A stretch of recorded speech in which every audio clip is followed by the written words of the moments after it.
Hey guys, what is going on? My name is Bryson, or otherwise known as Ruzik, and today I'm bringing you guys another episode of Storytime with Ruzik. Now, if you guys don't know what Storytime with Ruzik is my #1 series on my channel, and it's basically just where I tell past experiences that happened in my life for your entertainment. So this story happened in elementary school. Now, a few days before this happened, we actually had show and tell, and I believe it's in third or fourth grade. I believe it's in third grade. I'm not sure, but I believe it was. So in third grade, we actually had this thing called show and tell. Now, what show and tell was, it's pretty obvious. You guys might have had it in elementary school as well. Basically, you bring something from home and you talk about it during the class, and yeah, that's basically what happens. So on that day, my friend Cole actually brought his stuff, and it was actually some WWE action figures. Now, these WWE action figures were actually really cool, because if you were not a fan of WWE when you were little, you're lying to yourself. Honestly, if you were not a fan,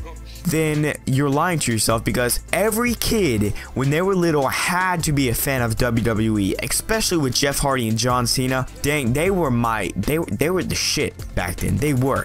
Those are the people that I obsessed over. Cole actually brought some action figures. Now, I thought this was the coolest stuff in the world. He got up in class and he shared it with the class. Now, in a few days, we actually had our show and tell. Now, I actually grew up in a really bad neighborhood. I grew up around the wrong people. I grew up around just a bad neighborhood overall. You could say I grew up in the ghetto. Now, if you guys ever talk to me in real life or during a commentary or something, I might say some gangster words. Back then, I was actually in a little gang, you know. I was like kind of one white person that was there that didn't belong, but you know, I was also friends with them. Now, we had our like own little gang and stuff, and it was just a bad time, and you know, there's a lot of stuff, but thank God my mom actually convinced me and I stopped hanging out with them, and now I'm good to go. So I actually grew up around the wrong people. Now, one day, me, my brother, and my friend Joel, we actually found a big frame of some pocket knives that were actually left out in the garden from the guy that moved across the street. So he moved and he left all of these pocket knives in a frame on his lawn. So me, Joel, and my brother thought it was a good idea to crack it open and actually get these pocket knives. Now, we actually kept these pocket knives. I believe my brother actually has some pocket knives to this day, but I don't, because later in the story you'll find out why. So we actually kept these pocket knives, and me and Joel were fighting about this one pocket knife. It was this red pocket knife that actually had a bunch of like utensils in it. It had like a screwdriver in it. It had everything like that. It had a bottle cap opener. It had everything in one, and I thought it was the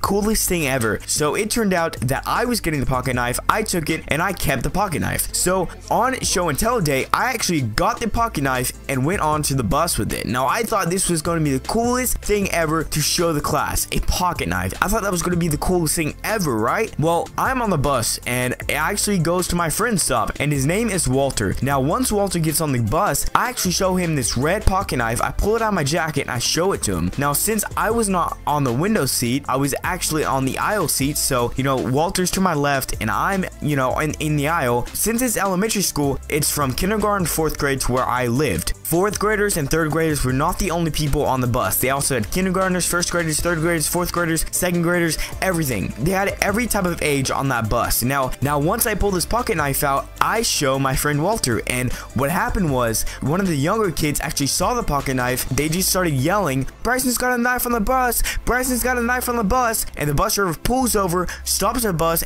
and gets up out of the seat and comes to me. Now, I tried to hide this pocket knife, but I couldn't do anything. I honestly could not do anything. So he takes the knife and we spent about 15 minutes writing me up and stuff. Now, he didn't, you know, abuse me or push me or punch me or anything like that. It's not really a crazy story, but I got caught with a pocket knife on the bus. Now, the cool thing is, you guys might have known Mr. Armstrong. He was actually in my past stories.